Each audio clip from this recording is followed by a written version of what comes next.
Welcome to the Economic Report. Today we're talking about your tax money, and a portion of your tax money, no matter where you live in the United States, it goes to your public schools. So public education has been considered the great equalizer in our society because every single person who's an American has access to a public education. That public education is a promise to every single child, no matter their background, to gather the tools to leave a productive life inside the United States. But in 2025, that promise is being tested. It's being tested by the federal government, state governments, and in some cases, various enterprises that are there for profit to take away those monies from the public school system because they promise a better plan. So let's start off first with the role of public education in U.S. history. So public education in the United States was designed to give every single child public access to learning and preparing for citizenship and the work world.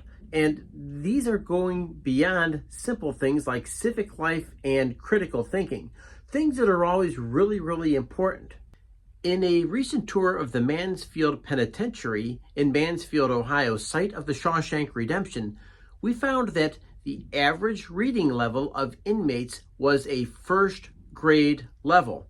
And so those children did not have access to the education that was promised them. Education helps build a skilled workforce, strengthens democracy, and fosters social mobility, especially in small towns and middle America where private options are very, very limited.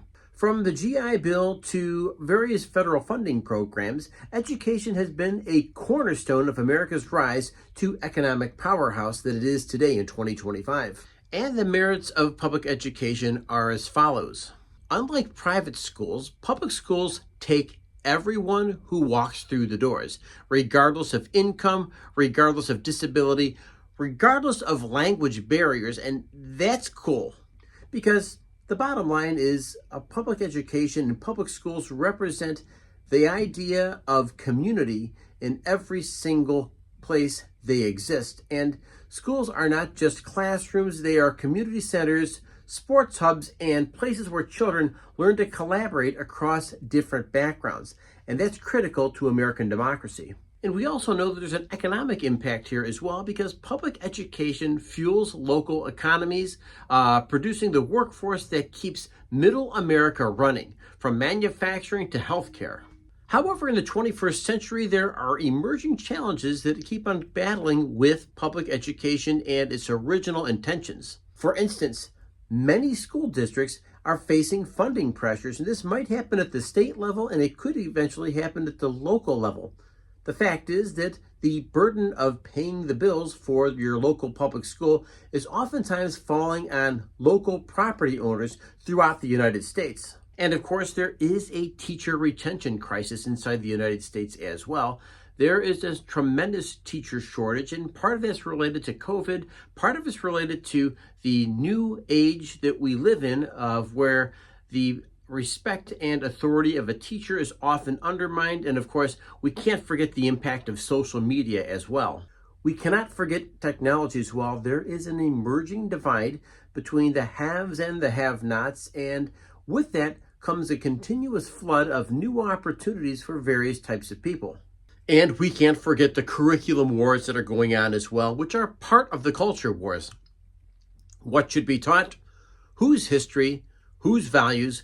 What angles? And these debates really have moved from school board meetings to national headlines, and they're not going away. And whether they are accidental or whether they are purposeful, there has been a profit motive that has moved into the public education arena. At first marked as innovative and flexible and lots of other opportunities, the charter school movement inside the United States has done a lot of things. In some cases, they have helped students by providing a new education angle, but many of those schools are operated by for-profit foundations, and the idea is that the dollars don't stay with the students. Instead, they don't stay in the schools. No, they go to a board of directors and to shareholders inside those companies. So critics argue that the funding and the way that these for-profit charter schools are set up, they take funding away from local public schools and they funnel them to people who are lining their pockets with public funds. Of course, we can't forget educational software as well, because educational technology is learning apps, data-driven platforms, testing software has become a multi-billion-dollar industry. While some tools may be helpful, there's others that are driven by profit first and students second. And when it comes to collecting data and looking schools for costly contracts, they're turning classrooms into testing labs rather than learning spaces. Of course, there is an impact on middle America, and that's what the economic report always does. We take DC politics and Wall Street economics and bring them down to the level of people like us on Main Street. So maybe I can share a couple of ideas here with you. That first and foremost, that working class and rural communities rely heavily on their public schools, not just for education, but for meals, for healthcare access, and yes, folks, even after school programs. So when funding is diverted from your public schools to a for-profit organization, you can kind of follow the trail of money and notice that the trail of money doesn't follow the students. Instead, it follows somebody else's pocketbook, and it's not somebody who's a part of the community. Moreover, this is taxpayer funds once again, and I want to drive the point home that public schools have accountability at the local level, at the county level, and at the state level. Where's the accountability for some of the charter schools and some of the for-profit organizations? That's a good question, but all of a sudden you find that the taxpayer is paying for an education where they don't have a say in anything, no say on the board of directors, and no say about what happens at the state level. And maybe more importantly, you don't have to look too much further than the great state of Ohio, where an organization known as ECOT, aka the Electric Classroom of Tomorrow, overbilled the state of Ohio by millions and millions of dollars. ECOT claimed that they had a number of students enrolled in their electronic classroom, and in reality, there were many students who were never enrolled. Still, though, the Electronic Classroom of Tomorrow went ahead and billed the state, took public funds, and spent them. And of course, the Electronic Classroom of Tomorrow took those funds and billed the state and were paid for them. And the scary thing about this story, you can find a list of politicians whom the Electronic Classroom of Tomorrow had donated funds to, and all of a sudden you see the bigger picture here. To this day, public education remains one of the great experiments in American democracy.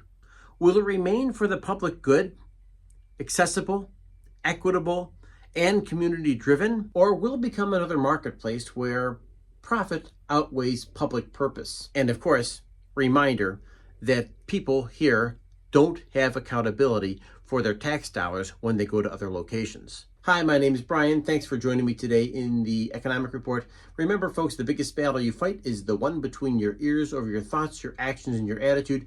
Make sure you are liked, make sure you are subscribed, so we continue taking the stories that affect DC politics, Wall Street economics, and how they influence us down here on Main Street. Thanks for joining me.